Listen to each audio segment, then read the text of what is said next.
Okay, let's dive right into this explainer and take a closer look at something millions of people do every single day. Whether you've known this text your entire life or you're literally hearing about it for the very first time right now, we're going to break down Surah Al-Fatiha.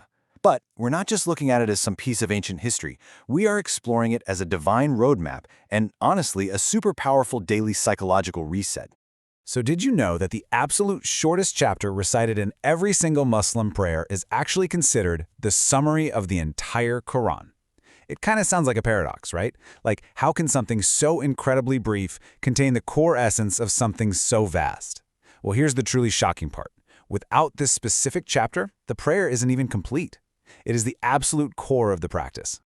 All right, let's talk about this ultimate daily reset, which serves as the mandatory foundation of the prayer. Because guys, this isn't just a chapter you repeat on autopilot. It is a complete roadmap for life. Just think about that number for a second. 7. Surah Al-Fatiha has only 7 verses. It takes less than a minute to actually recite. Yet classical scholars like Ibn Kathir explain that these 7 short verses miraculously summarize the most massive concepts of existence. We're talking God's lordship, boundless mercy, and ultimate guidance, all packed into under 60 seconds. And to put this into perspective, we have an explicit statement from Prophet Muhammad, peace be upon him, who said, "I will teach you the greatest surah in the Qur'an," and that surah was Al-Fatiha. This is documented right in Sahih Bukhari, so it literally holds the absolute top rank in spiritual significance.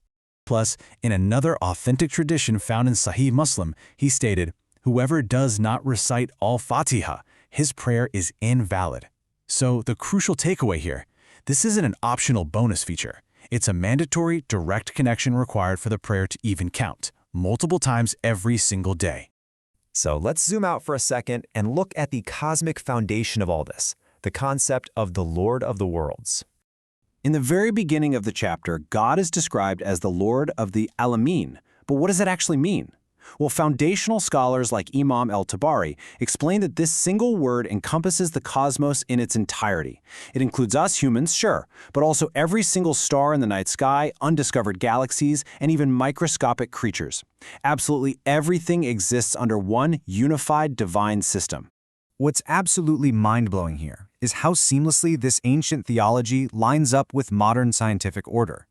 The Quranic concept of a single creator governing all existence beautifully mirrors modern cosmology, which tells us that the universe operates under fixed, predictable laws of physics.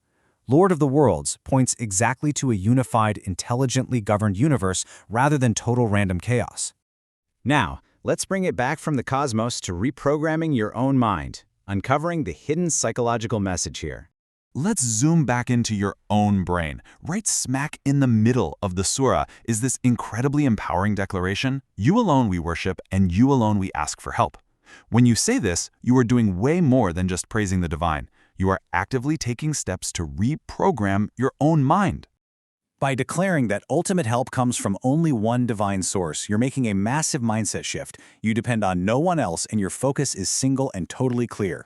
Modern psychology shows us that adopting this kind of strong, singular belief system dramatically reduces mental confusion and heavily minimizes daily stress. It literally cuts right through the noise of modern life. And that ties perfectly into the science of mercy, where compassion is linked directly to human survival. You'll notice the surah repeatedly uses the phrase, most merciful, especially merciful.